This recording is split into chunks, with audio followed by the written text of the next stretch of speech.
Hello everyone, it is the Bread Boy, and today we're going to talk about the Kagepro project. Now, I don't think it's any surprise that I am a big Kagepro boy. I've been a Kagepro boy for the past 6 years of my life. The Kagepro project is something very near and dear to my heart, and we've done a lot of talking about it. We've gone over characters, we've gone over themes, we've gone over music, we've gone over direction. We've talked a lot about the different parts of the project that I think, for me, make it something worth remembering. Make it something truly special in the world of Vocaloid we have here. But that is really been ignoring what I feel is a pretty big issue. And that's, what the hell is the Kagepro project? Because I don't think it should be any secret that the Kagepro project is not the most straightforward thing. The story's been told across how many different mediums? Vocaloid, manga, anime, the novels here. The story is obtuse and the story is not easy to track down. Even a lot of avid fans are definitely going to miss a lot of the nuance and details from the different mediums. Stuff like what's going on in the current manga timeline, or what's going on in the 7th and 8th novels. These are all things that have been increasingly difficult for the average person to just know as time goes on. And that's not to say that the normal base content of the project was ever any easier to come across to begin with. So we're going to go chronologically through and discuss all of the story of the Kagepro project. We're not going to talk about themes, not going to talk about any of the gobbledygook with the music. We're just going to go through and say what this story is, and who it's about, and what's being told. Now, I'm going to go through chronologically here. The story is told achronologically. All of the different renditions of the plot are told achronologically, usually starting some point in the middle with Shintharo before jumping back and going for a little, jumping back.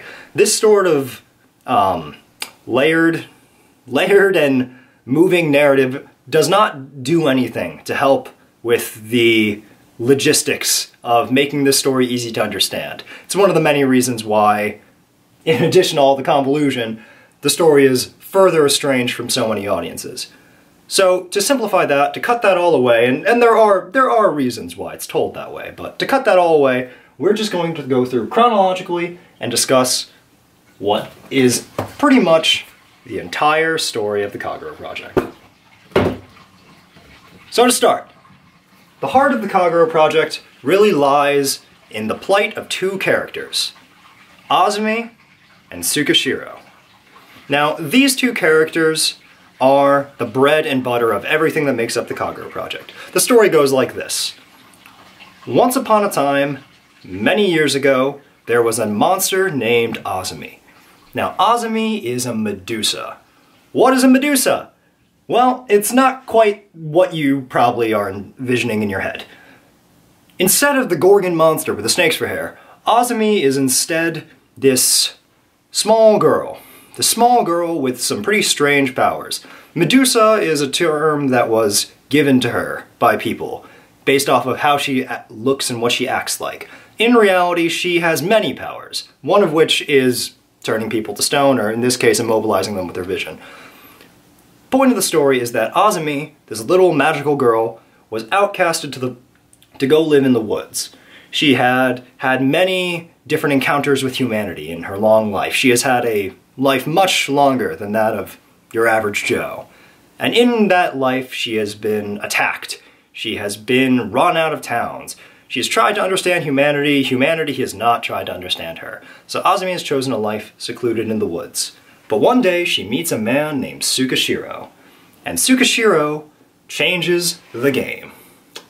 Tsukishiro is an albino. He's an albino boy who, much like Azumi, has been run out of society. One day while wandering through the woods, Azumi meets Tsukishiro. And Tsukishiro immediately shows Azumi this kind of kindness that he has just never seen before. It is something entirely alien to Azumi.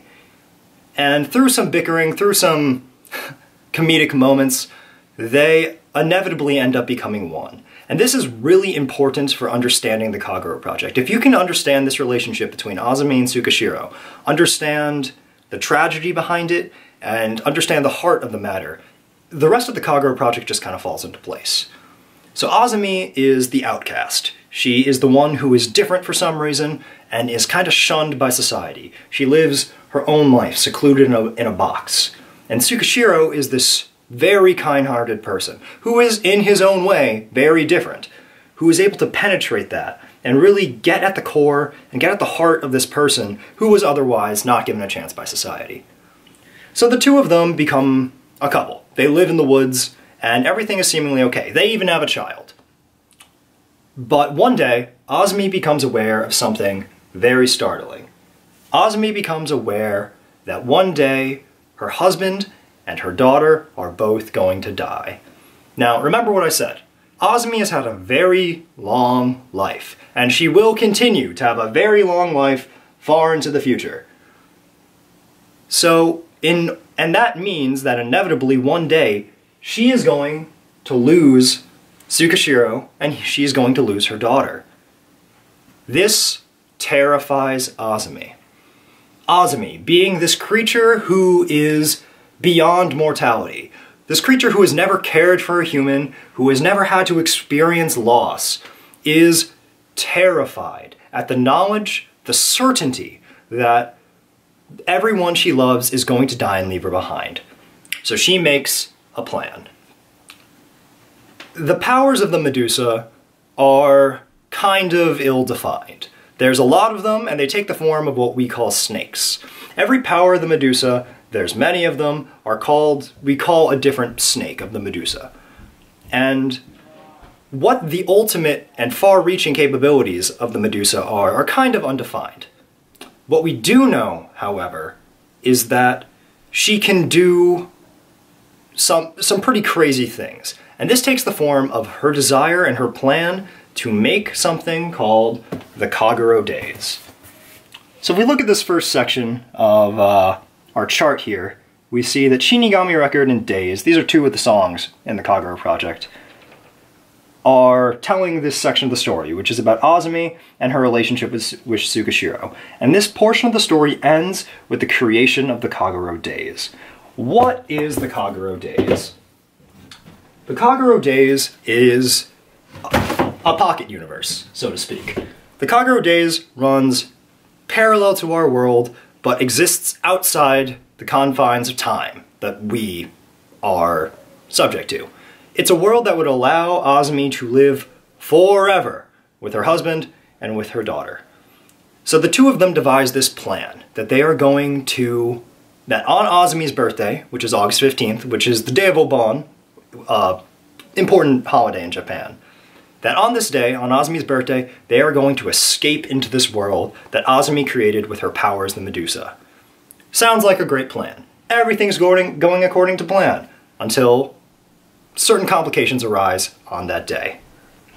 So, being a family of a literal monster and an albino outcast, Azumi and Tsukashiro never got to have a wedding. They never got to formally become a family in the strictly legal sense. So, as Tsukashiro's final wish for himself and for Azumi, before they escape and cut themselves off from the world forever, Tsukashiro goes and tries to get the two of them married. He goes into the town that rejected him with the hope of finding someone who will wed them. And this does not go well.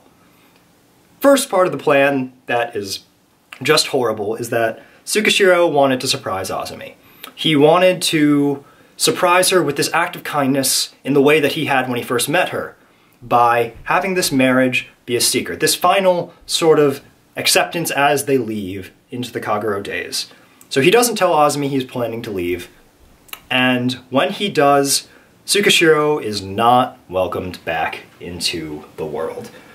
The poor guy is assaulted. He is taken captive and he is held captive by the people in the town. He is beaten, he is brutalized, not killed, but he is really messed up. And what happens is that Tsukashiro does not come home to his family on the day of August 15th. Azumi has no way of finding out what happened to Tsukishiro, he is just gone. And Azumi takes this as a betrayal. Azumi, whose heart had been so cold after being abused by humanity for so long, sees that Tsukishiro has left her, and she believes that he has just left her behind. That this is just another act of humanity's wrath and their vice against her. And what she inevitably ends up doing is entering this world, the Kagero days, all on her own. She leaves behind Tsukishiro, she leaves behind her child, and escapes into this world where she will never again be hurt. This has consequences that are going to ripple all the way throughout the entire series. This act, this moment of Azumi entering the days and leaving behind her family is the catalyst for everything. So the important thing to take away from this first section of the story is, why did these problems occur? We need to understand that the Kagero Project is a series about death. It's a series about death and it's a series about loss, and how this affects people. Azumi hurt because she was afraid of losing. All of the conflict, the problems with her family, the things that inevitably end up leading to her entering the Kagero days forever, are a result of her being afraid of losing that peace that she had finally found, that sense of family. So moving on to the next little segment of our chart here, we have the Mekakushi Trio. This part of the story takes place a good deal after the Azumi portion.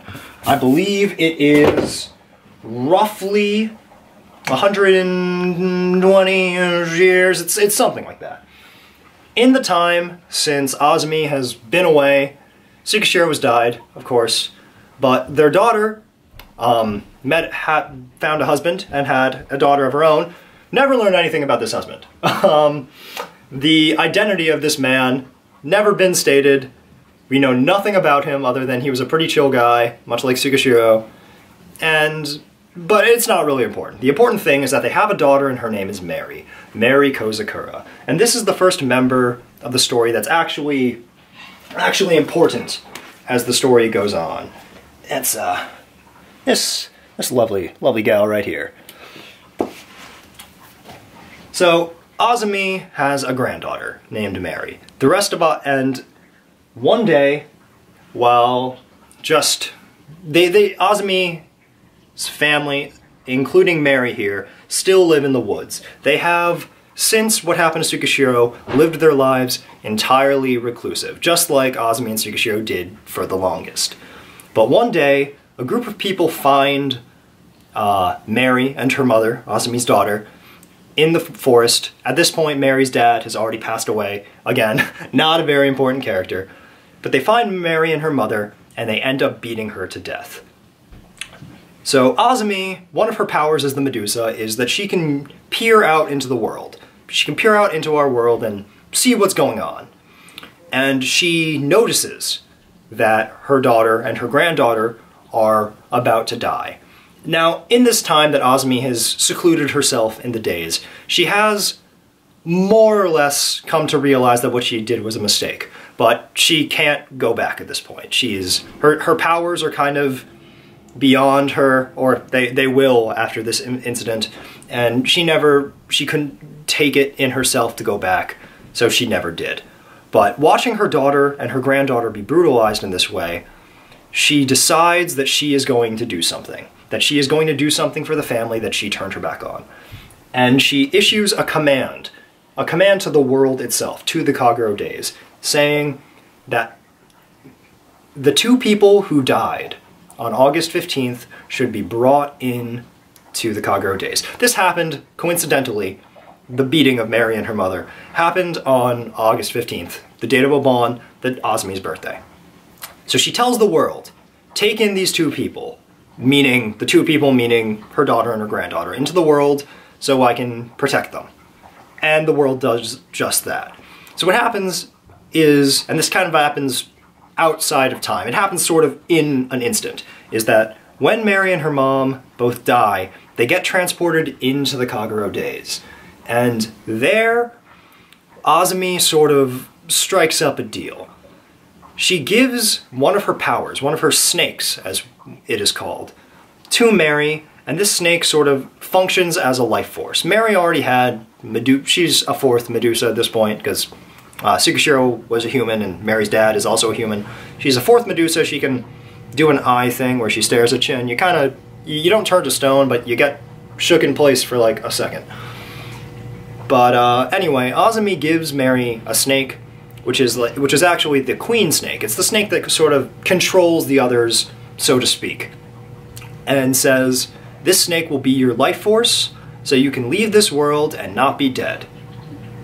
The logistics of this never really gotten into, but essentially, a snake can cancel out death, and this is exactly what happens for Mary.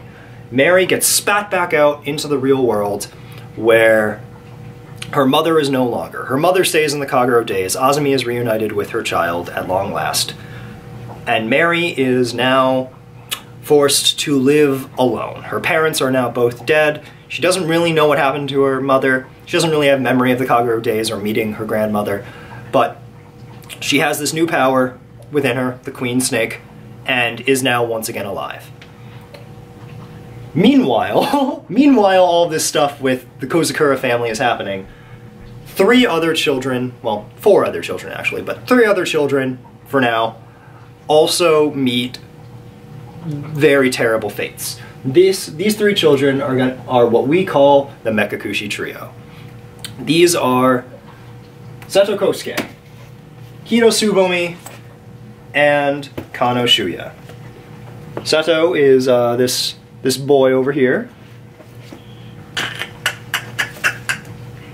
And this boyish girl, focus, is Kido, and this boy who has a very nasty look on his face is Kano Shuya. And these 3 all pass away on August 15th. It's not really made clear if it's the same August 15th as the one that Mary and her mom die in.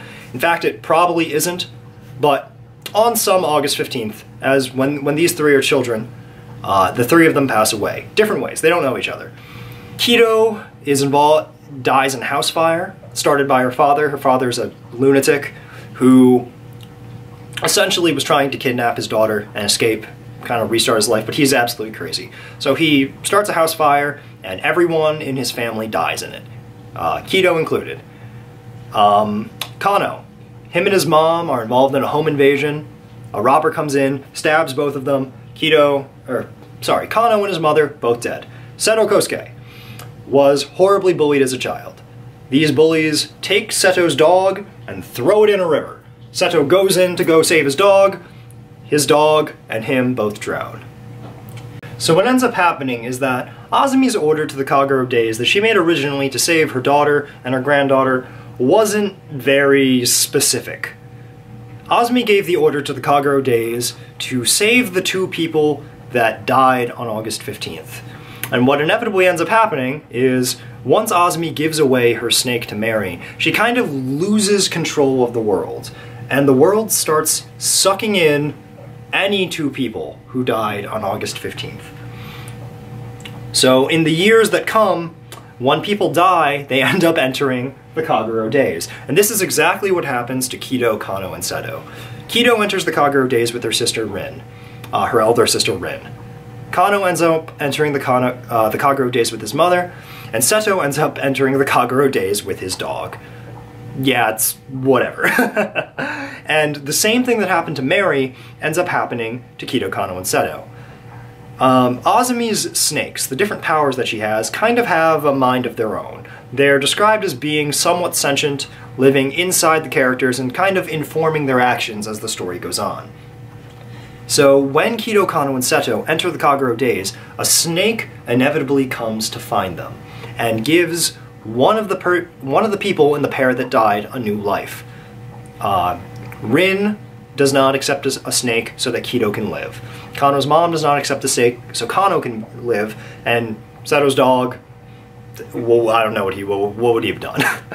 So Kido gets a snake called Concealing Eyes. This lets her hide her presence. She can make it so that no one can tell that she's there. She doesn't turn invisible per se, it's just that no one has the ability to notice her. So it's essentially invisibility. Kano gets Deceiving Eyes, which is a power that lets him... it's a power that makes others see him as whatever he wants them to see. To people from the outside, it looks like Kano's shape-shifting, but again, it's a perception thing. He's not actually changing form in any way. And Seto gets an ability that allows him to read people's minds.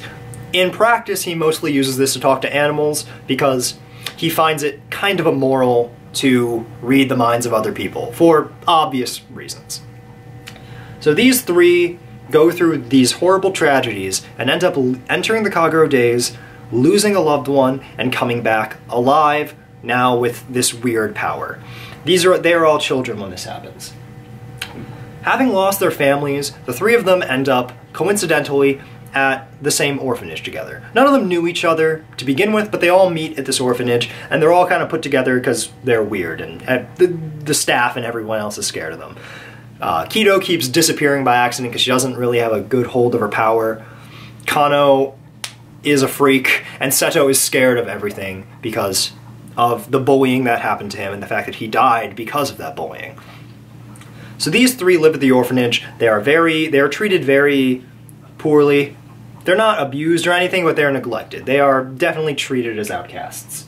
Until one day, a family comes and takes the three of them in. And this family is the Tateyamas, very important to the story of the Kagero project. Namely, this girl right here, Ayano Tateyama. So the Tateyamas are a family of three. A father, a mother, and their daughter. Kenjiro Tateyama, Ayaka Tateyama, and Ayano Tateyama. And these three, like I said, take in the Mekakushi trio. Why do they do this? Why do they take in these three kids with weird superpowers? It's because Ayano's parents, Kenjiro and Ayaka, are scientists. Kenjiro teaches at a high school, but in truth they are both scientists who are doing research on the Medusa. This Medusa, of course, being Azumi. And through their research, they have already come to understand, at least in part, the idea of the Kagero days and the snakes. So they adopt the three in hopes of sort of watching over them, looking for clues as to what the snakes are, where they come from, how they can get into the Kagero days. That is ultimately kind of what their goal is. Well, that amongst other things. And don't get it twisted though, there is no malicious intent here. Kenjiro and Ayaka both legitimately welcome in these three kids into their new family. Kido, Kano, and Seto become siblings to Ayano. They treat all of each other like brothers and sisters, and Ayano in particular is a very important force because she sees these children who have been through so much in their life and are terrified of the world. Particularly Kido and Seto are really anxious, very scared, and depressed human beings. And Ayano takes them in, and she lets them into her heart, and most importantly is this right here. So what happens to the characters when they use their powers that their eyes turn red? They turn red, Azumi's eyes are red. When they use this snake that's been given to them, their eyes turn red. And all three of the kids, but particularly Seto Kosuke, are terrified of themselves, and by extension the red becomes a symbol for their fear. But Ayano tells these three that red is the color of heroes, and that they do not need to be afraid of who they are, where they've been, what they've done, and that they can be anything they want.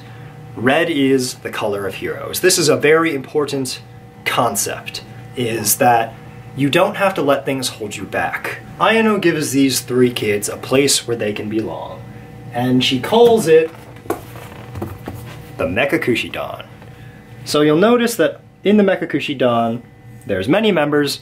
Most of these characters not introduced yet, but numbers 0 through 3 are Ayano, Kido, Kano, and Seto. Now, this goes on for a long time. The Tateyama family, plus the 3 kids from the orphanage, are a very happy household for quite a while. They go through many years of becoming close, of bonding, and by the end of it all, they are a happy family. This era of the Mekakushi Trio ends when one day, tragedy strikes again. The parents of the Tateyama household, that is, Kenjiro Tateyama and Ayaka Tateyama, are involved in a landslide. And from that landslide, well, I should say this landslide happens on none other than August 15th, our favorite day. So they get involved in a landslide and they enter the Kagero days, just like any other pair who happen to die on that August 15th. And within the Kagero days, Kenjiro ends up leaving with the Clearing Eyes snake. This is a snake that is very sentient, very much has its own personality, and the role of the Clearing Eyes snake is that it seeks out to help its master fulfill their wish. And following this horrible tragedy and being returned to this world, Kenjiro retains his memories of being in the Kagero days, and his wish that the Clearing Eye snake fulfills for him, or helps him fulfill anyway, is that he wants to see Ayaka again. And Kenjiro Tateyama, and more really the Clearing Eye snake, is the antagonist of this story. So he has this absurd wish to see his wife again. His wife is technically alive in the Kagero days, but that's really hard to get into. You need to do a whole lot of rigmarole, and there's a bunch of rules, so going into the Kagero days is not a very good plan. So the Clearing Eyes snake develops this idea, and it's essentially that it's established, or at least told to us anyway, that if all of the snakes that Azumi originally had are brought out of the days into the real world, then the queen snake, which you'll remember Azumi gave to her granddaughter, Mary, can essentially take all of the snakes, combine them together. The snakes will in fact be drawn to their queen, and once together, Mary can create a new Medusa, and with that, sort of blur the lines between life and death. The dead can sort of be brought out of the Kagero days. These are all beliefs that the Clearing Eyes snake has and that he instills in Kenjiro. And so, Kenjiro, with the Clearing Eyes snake, develops this plan to essentially force out snakes out of the Kagero days. And this happens over the course of events that we'll see going forward. But an important thing to know is that the death of Ayaka shakes the Tateyama household. Important just things to realize is that Kido had lost her mother at a young age, as did Kano, and the death of their mothers were both deeply personal to both of them. They had found a new mother in Ayaka who welcomed them into their home, only to once again lose her. Seto, we can assume a similar thing happened. We really don't know much about Seto pre-Kagero days. All we really know is that he had a dog and was bullied, but presumably he had a family, so similar things definitely must have been happening to him as well. Happened to all 3 of them. Ayano, of course, too, is very shooken by the death of her mother. But this brings us to an end of the second segment of the story, the age of the Mekakushi Trio, and plus Mary. And so before we go any further, I think it's important to establish that these are the 2 sections of the story that are constant. Now, what do I mean when I say constant? Well, we're going to get into it, but the Kagero Project is a sort of Groundhog Day-esque narrative. Because of a bunch of reasons, the characters are sort of stuck in a time loop, in what will be the present day. These 2 portions of the story, everything that happened with Azumi leading up to her creating the Kagero days, as well as what happened to the Mekakushi Trio and Mary, are all constant. They happen in every world, they happen before the repeating time. This is history that is shared, and this is very important to know. It's very important to know where the groundwork lies in the Kagero Project, so that from that point, you can continue on. One little footnote here is that under the death of Ayaka, we have Momo.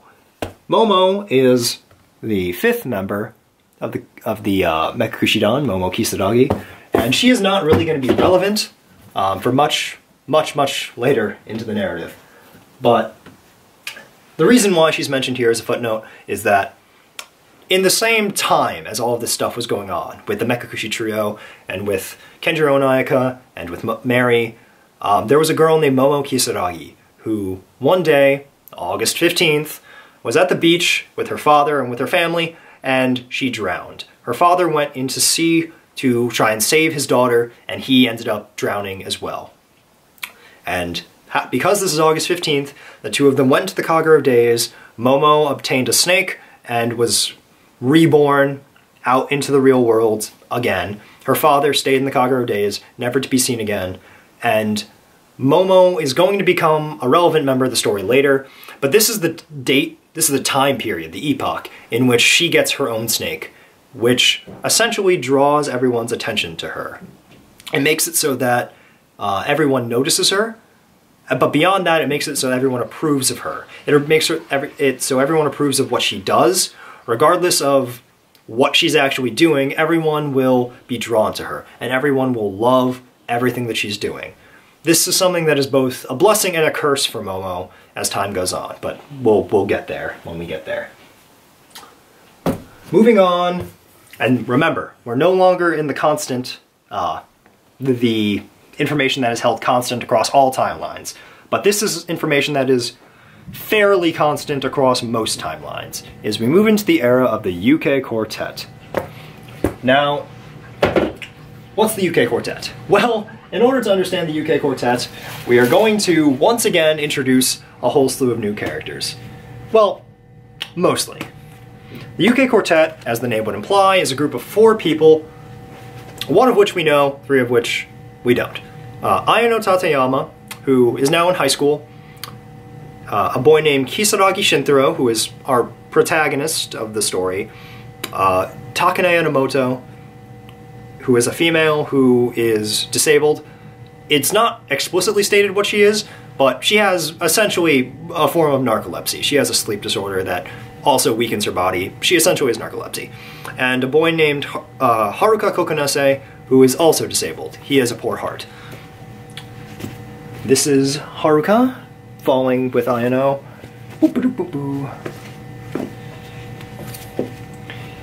Here we have Takane in A form, and over here we have Shintaro. The girl in the back is also Takane. Yes, I'll get into it. So the story of the UK Quartet goes like this. When our hero, our red hero Ayano Tateyama, was in middle school, she met a boy named Shintaro Kisaragi. You'll note the last name, Kisaragi. Shintaro is Momo's brother. This is something that won't really matter until later. But she met a boy named Shintaro Kisaragi, and Shintaro is a genius. He, from a young age, has been incredibly smart, way smarter than all of his peers, and this has resulted in Shintaro becoming very jaded on life. He doesn't see point in going to school, he doesn't have any friends, he doesn't get along with pretty much anyone, and he doesn't even see purpose in himself being alive. He has this very depressing outlook that no matter what, if he were to die, he would just be replaced. He's never had any friends because he's so down on life. He's very unsociable. But one day, Ayano, who is not a very, not exactly the sharpest tool in the shed, she's an idiot. Ayano decides that she is going to talk to Shintaro. She wants to be Shintaro's friend. And the two of them slowly begin to develop this relationship through Ayano's sheer persistence and her kindness, the same sort of kindness that saved Kido Kano and Seto. She ends up becoming Shintaro's only friend. The two of them, when applying to high school, this is when they're still in middle school, but when they're looking at high schools, Ayano and Shintaro go together to a cultural festival at the high school in which her father teaches at. You'll remember that Kagepro is a teacher. He actually teaches at a high school that's in town, and he teaches these 2 disabled kids. He teaches Takane Enomoto and Haruka Kokonase. And Ayano and Shintaro go to a cultural festival at that high school. They just kind of scout the place out to go visit her dad, all of that fun stuff. And at that cultural festival, Ayano and Shintaro ends up meeting Takane and Haruka, because Takane and Haruka, together with Ayano's father, put together a shooting gallery. This is the event that they made for the cultural festival. Except it's not a classic shooting gallery. They're not shooting like bottle caps at anything. They actually built a game. Haruka is an artist. He drew all the assets. Ayano's dad built it, like, and coded it. And Takane is just a really good gamer. That's all she does. She's a freaking narcoleptic who just plays video games all day. And their idea was, they didn't really have prizes, they didn't really have a budget, because Ayano's dad kind of embezzled it. So they were going to have versus matches against Takane, who, as I said, is very good at video games. And the idea was no one would ever beat Takane, so they wouldn't actually have to give out any sort of prize. They did have a prize, but they only had one, and chances are they wouldn't be able to actually have it happen. So Ayano and Shintaro go to this cultural festival, and they end up playing the game. Little does Takane know, Shintaro is also really, really good at video games, and ends up beating her. Takane is flabbergasted, but she accepts her defeat. This is the start of a very playful rivalry between Shintaro and Takane that would go on to when, inevitably, Ayano and Shintaro go to the same school as Takane and Haruka. So, Shintaro wins the day, gets the prize that is actually it's essentially this model fish, taxidermy fish thing that Kenjiro's bought because he's a weirdo.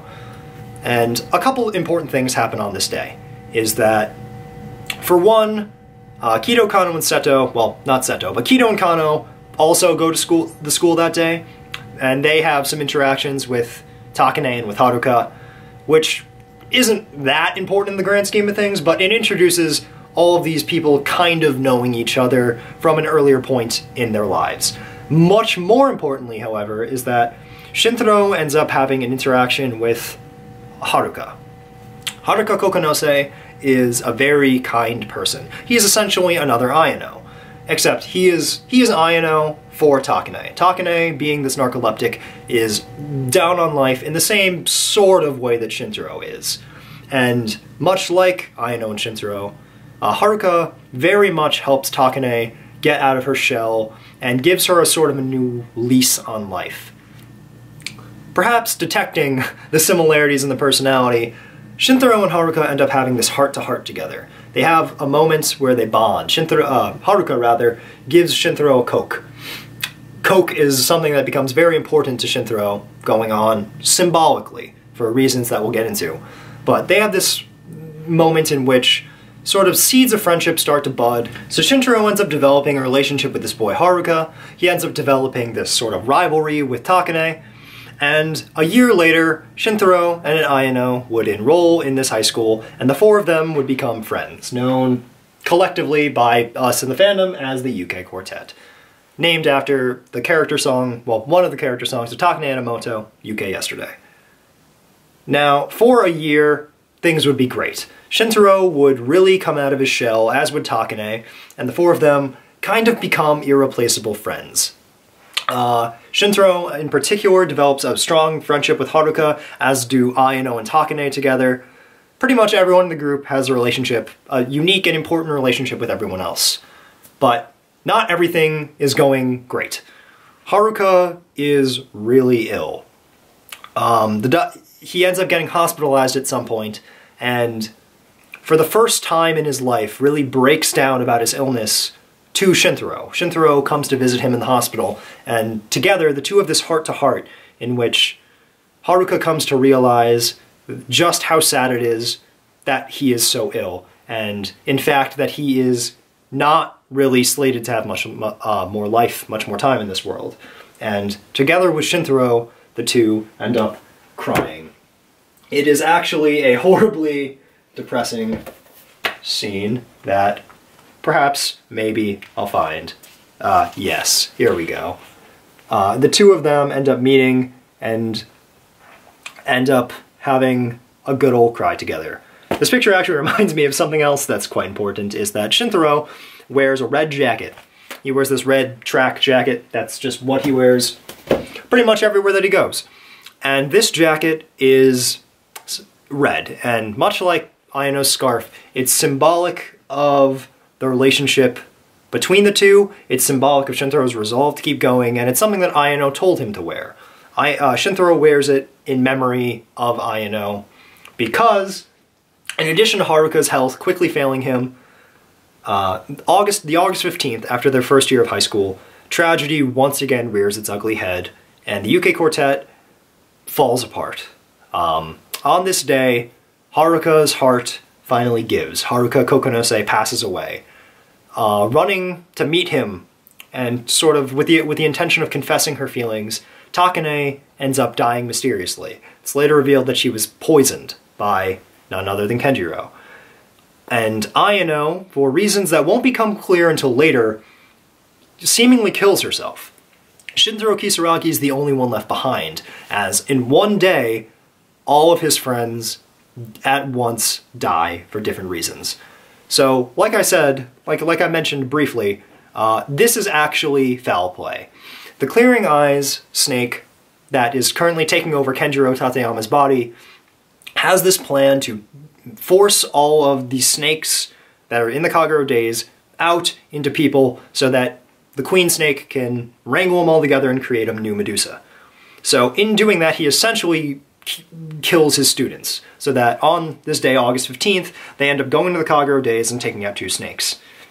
What happens inevitably is that Haruka, his body stays in the Kagero days, but his his mind stays in the Kagero days, his personality, but his body comes back with a snake, and all of his memories are gone. It sort of has his personality of its own, and we call him Konoha. Konoha is the 9th member of the Mekakushidan, as specified here. Takane ends up losing her body, and becomes a sort of, her consciousness becomes a sort of digital AI that we call NA. She herself calls NA. NA is a nickname that Takane had once upon a time. It was her gamer handle, so to speak, that she's very highly embarrassed about. But Haruka and Takane die. They become reborn as these two people, but these two people are estranged from one another. They don't really know what's going on. Takane doesn't have a body. She lives on the internet. And what happened with Ayano is the truth, rather. As far as Shintaro and the world knows, Ayano one day killed herself. Shintaro would go on to spend years blaming himself for Ayano's suicide, saying that he really should have noticed that Ayano was suffering, that he had seen signs that Ayano was suffering, but never knew what to do and just watched as it happened. The truth, however, is that Ayano found out that her dad had these twisted plans for Haruka and for Takane. And in retaliation of that, she realized that the ultimate goal of the Clearing Eyes was to force all of the snakes out of the Kagero days. So in order to stop the Clearing Eyes, stop her father, and ultimately protect the lives of her siblings, Kido, Kano, and Seto, as well as her classmates Haruka and Takane, God only knows if the thing had plans for Shintaro, Ayano ends up killing herself. Because, lest we forget, the thing keeping all of these people alive is their snake. They did die. It's not that they were saved at the brink of death. All these characters did at one point die. It's that the snake that they received when they entered the Kagero days is essentially their life force. So if the snake was ripped out of them, they would probably, or at least the understanding of Ayano is that they would lose their life, let alone the fact that Haruka and Takane were planned to have things done to them, even if Ayano, of course, ultimately wasn't able to stop that from happening. So Ayano dies. Shintaro is left behind, and he goes into a wild depression. For the first time in his life, he had opened up to people. He opened up to Ayano, he opened up to Haruka, and even if they had this playful, bickery relationship, he really was friends with Takane too.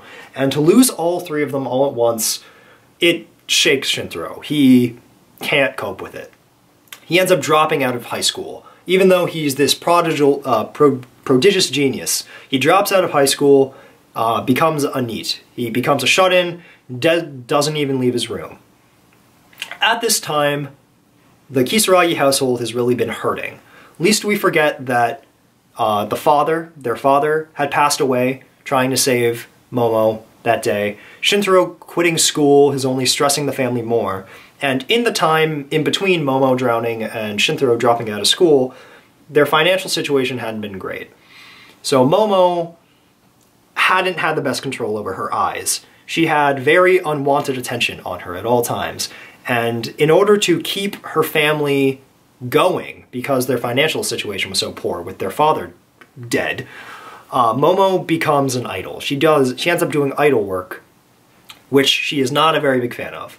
But she is a very popular idol because of her power. She can't not be a popular idol. Everyone just is enamored with her. But she herself hates it. She ends up in this very tough situation in which she is perhaps not the breadwinner, but is a very important financial influence in her family, but also hates the life that she's given. She becomes estranged from Shintaro. The two had a closeness as kids when they lost they lost their father. Shintaro was very supportive of Momo. Shintaro helped Momo to keep going, but ultimately they grow estranged from each other. Shintaro can't take his own grief. Momo is too caught up in her job. So the Kisaragi household kind of falls apart. Similarly, the Tateyama household falls apart, because while the Clearing Eyes is inhabiting Kenjiro's body, Kenjiro isn't really privy to everything the Clearing Eyes is doing. The way the power works is that at nights, Kenjiro goes to sleep and the Clearing Eyes takes over. An important thing to realize is that Kenjiro Tateyama is not a bad person. He is a grief-stricken person who is trying to desperately reach at what's been lost from him. He is not trying to do harm. He is, in fact, trying to do good. But the Clearing Eyes really isn't that great and has other plans. So Kenjiro has now lost his daughter. The three Mekakushi trio have lost their older sister, and they end up moving out of the Tateyama house, renting an apartment, and essentially leaving Kenjiro on his own in his grief. Another symbol that gets passed down is the Ayano wears two red hair clips here, and they were given to her when her mother passed away. And when Ayano ends up passing away, her father ends up wearing them on his lab coat as a symbol of his wife and his daughter that have both passed away. The Mekakushi trio end up living on their own. Seto becomes the breadwinner. He works all day and tries to keep the house going, while Kano and Kido just try and get by on their own. It's a very rough situation. And this leads us to the confusing part of the story, and that's this stuff right here.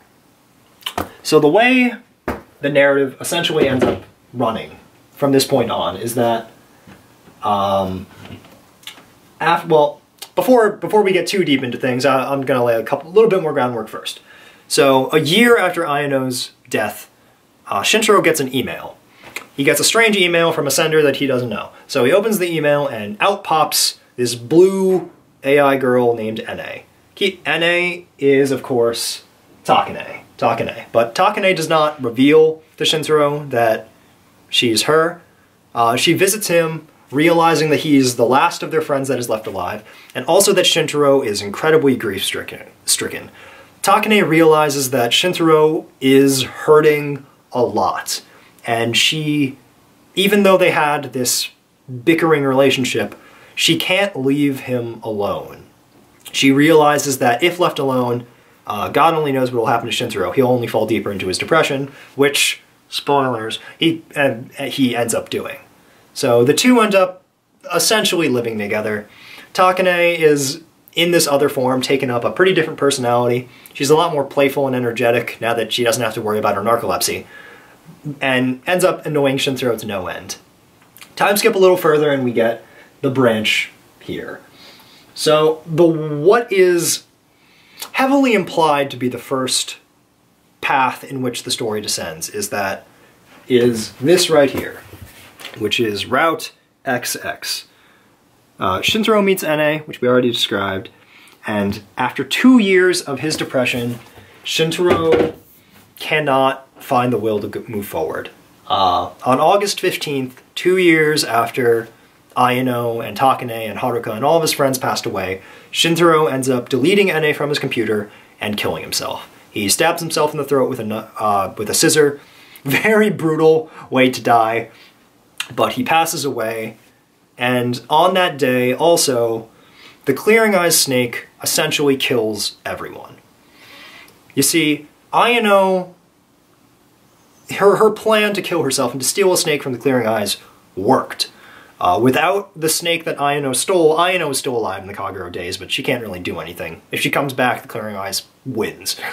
So, in that time that Ayano has stolen the snake, the Clearing Eyes has a new plan. The plan is essentially that, again, powers of the Medusa, very vague. Mary, with her being the queen, and with the powers of the other snakes, can reset time. She can reset time to a certain point and just kind of keep things in this perpetual loop. So the Clearing Eyes snake, now that he can't fulfill his dream of creating a new Medusa that he can essentially take over and be this big, strong, super powerful being, decides he's going to create a tragedy. And at this point, at some point over here, between essentially Mekakushi Trio and UK Quartet, Seto Kosuke had been wandering through the forest one day, and he actually finds Mary by accident, using, well, yes, by accident, but by using his ability to read minds. He ends up hearing Mary's thoughts, which leads him to her. And Mary is terrified of the world, just like her family has been, the Kozakuras, ever since leading up to Azumi. She's scared of humans. She's scared of their interactions. They literally killed her and her mom. She has been living a reclusive lifestyle, but Seto meets her, and Seto is this ball of human kindness and takes her out of her shell. And after some time, Mary ends up living with Kido, Kano, and Seto in their apartment. And what happens in Route XX is essentially the Clearing Eyes comes and kills everyone in front of Mary. Kido and Kano and Seto all die, and grief-stricken, horrified by this turn of events, Mary turns back time. So the Clearing Eyes has this plan now. The Clearing Eyes decides that since Ayano has made it so he can no longer create the perfect body as this new Medusa, he is going to create a never-ending time loop by creating a tragedy to make Mary reset time, allow time to progress, kill everyone again, and just keep going through this time loop so he can essentially live forever, and all he has to do is continue tormenting Mary for the rest of eternity. And this is what results in the different timelines that happen in the Kagero project. After this first, Route XX here is special, because Route XX is the only timeline in which Shintaro kills himself. In all the other timelines, Takane as a person is a little different. As she was NA in Route XX, Takane was very reserved. She didn't really know how to interact with Shintaro. They never were that close to begin with, really. And she's scared of action. And this inaction is what inevitably leads Shintaro to not really care about her and delete her from his computer. In all other timelines, after that point, Takane as NA is different. She's much more energetic. She screws with Shintaro. They have this very playful relationship where Takane is always throwing jokes and causing grief for Shintaro, and Shintaro is always the victim. He's always the butt of her jokes. And they have this very fun relationship that inevitably, for various reasons, always helps Shintaro. This levity, this sort of combatants between NA and between Shintaro ends up saving him again when he has nothing left to care about. It takes Shintaro out of his shell again and introduces him into the world. Now in the story up to this point, Shintaro has been the only member of the Mekakushidan who doesn't have a snake. All the other characters have gone through the tragedy, gone through into the Kagero days, and have gotten a snake for all of their efforts. But Shintaro doesn't have one. It's described in the journal that Shintaro and crew find when they go to Mary's house in the novel timeline that there's a finite number of snakes, and that they have pretty much all been distributed throughout all the different characters and to Ayano as well, who is sitting in the days. at least in most timelines anyway. So Shintaro, in Mekaku City Actors, Shintaro, it is described, ends up getting a snake from Mary. So Mary is a fourth Medusa herself, and it is described that over time, and over tragedy, and through will, Mary ends up forming a snake of her own that she gives to Shintaro, and this is Remembering Eyes. Shintaro is able to, with the power of this snake, remember the different timelines that have gone by, remember the tragedy that has happened. This doesn't activate right away, but in Mekaku City Actors, what inevitably ends up saving the day and bringing the dawn to this good end is that Shintaro remembers what he has been through. He was remembering the endless tragedy and using his eyes, his own red eyes that he got from Mary. And he uses this information he essentially kills himself. He kills himself, but on purpose. He kills himself so he can go to the Kagero days and take Ayano with him. He takes Ayano and he takes Haruka, who are still in the days. Remember, no one dies in the days. They are still there. He takes the two of them and brings them out. Or he brings Ayano out and tells Haruka to be on standby. So he goes out into the Kagero. He takes Ayano with him. The Dawn at this point is fighting the Clearing Eyes as they always do. The Clearing Eyes, always on August 15th, comes and tries to kill everyone. Shintaro, however, has taken Ayano out of the days, which is something that the Clearing Eyes was not expecting, because Ayano's whole plan was that she was going to go in and just bunker down inside the Kagero days and never come out, forever, to keep her family alive. So Ayano comes out with Shintaro and uses her eye ability, which is called Favoring Eyes, to project into the Clearing Eyes. So what Ayano's eye ability does, what Favoring Eyes does, is that it allows Ayano to pass on her experiences and her feelings onto other people. This is what Azumi used on her in the manga timeline to show her all of her memories, and she uses it on Hibiya in different timelines in the manga. Whole bunch of things. So Ayano uses her eye ability on the Clearing Eyes and passes her goodwill as well as the goodwill of Haruka, who has been, remember, Haruka's mind is estranged from his body. His body is Konoha, which the Clearing Eyes has. She uses her eye ability to send her goodwill and also the goodwill of Haruka into the Clearing Eyes. Now, remember what the Clearing Eyes' power is, or what its purpose is.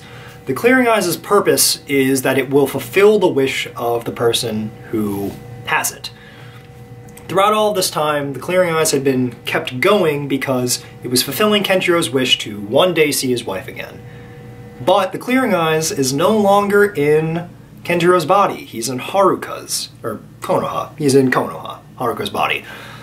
So when Konoha makes a wish, which is something that he hadn't done because Konoha wasn't really a person, or he was, but he didn't have Haruka's mind. He was just kind of this very aloof, very weird, quiet boy.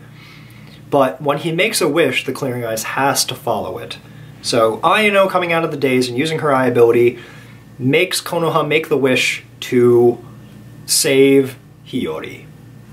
And what inevitably ends up happening is that Kuroha has to submit to this will of its new master, and the Clearing Eyes becomes docile and is given to Hiyori so Hiyori can revive and come out of the days. Kenjiro gives up on his goal. He ends up entering the Kagero days himself and staying there with Ayaka forever. He is once again reunited with his dead wife, and with that he is fine. The Clearing Eyes has no wish to follow but Konoha's, so the Clearing Eyes becomes passive, useless, and is given to Hiyori so Hiyori can leave the days with a snake of her own. And at the end of Mekaku City Actors, the Dawn is alive, all the Mekakushi Dawn, including Ayano, who has now left the Kagero days and helped save the day with Shintaro. Hiyori is also alive, despite the fact that, you know, she really didn't play a big part of the story. And Mekaku City Actors ends with this good end. Now, like I was saying, the validity of this good end, as well as how good it really is kind of questionable, given the fact that the novels are seemingly headed to a good end, and who knows what the manga's doing. But also, we're getting Mekaku City Reload, and that's different as well. That's a new anime that's being produced that is a different timeline, than any of the ones we have so far.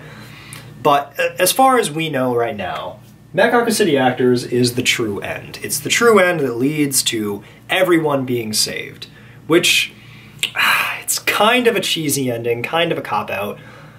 Part of Shintaro's character arc that we see mostly through the song Lost Time Memory is that Shintaro has to get over Ayano. He went into depression because all of his friends died, but mostly because of Ayano. And Ayano staying dead and Shintaro getting over her is a big part of selling the themes of the story. Just the relationship between Ayano and Shintaro, much like the relationship between Haruka and Takane, much like the relationship between Seto and Mary, all of it is paralleling the first relationship. The relationship all the way at the beginning between Azumi and Tsukishiro.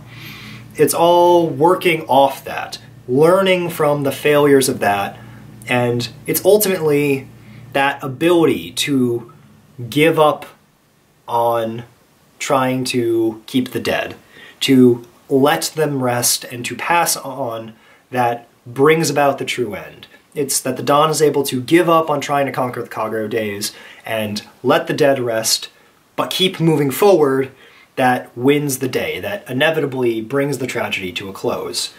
That seems to be where the novels are headed, hopefully, and it's definitely how Mekaku City Actors ends. And that is essentially the Kagero project. There's lots of details, lots of character relationships that are only in one route, or are in some routes but is more minute. This is just a sweeping overview of the Kagero project. The themes of the story that are important to take away are the ability to walk on after death, the ability to keep moving forward and accept loss as an inevitable part of life. It's a story about kindness, and how one act of kindness can go on to change another person, who can go on to change another person, who can go on to change another, until the whole world is made a better place. The Kagero project really wants you to understand that any person, any one person, can be important to another person, can be important to someone else, and to the world around them. It's my favorite and it is one of my favorite stories ever told. Now, this lecture barely scratches the surface of what the Kagero project is, what it can do, and what it really is like to experience the story. I heavily recommend everyone who has even a passing interest go and listen to all of the songs. That is really the best way to experience the Kagero project. And once you've listened to all the songs, then you can go to things like the novels. You can read all the novels. You can go and read the manga, even though the manga is really hard to read because they only have officially translated some of it and the rest is on Tumblr. You can go read the manga. And if you're so inclined, you can even watch Mekaku City Actors. But the music is the heart of the Kagero project. It's where it's at. It's where it started. It's where it always will be. And that is a story that I really think deserves to be told. It's a story that I think not enough people are aware of because of how great it really is. So I implore all of you, every single one of you, to go and listen to the Kagero project, because it is something of dire importance to me, and I know you will not regret it. Thank you.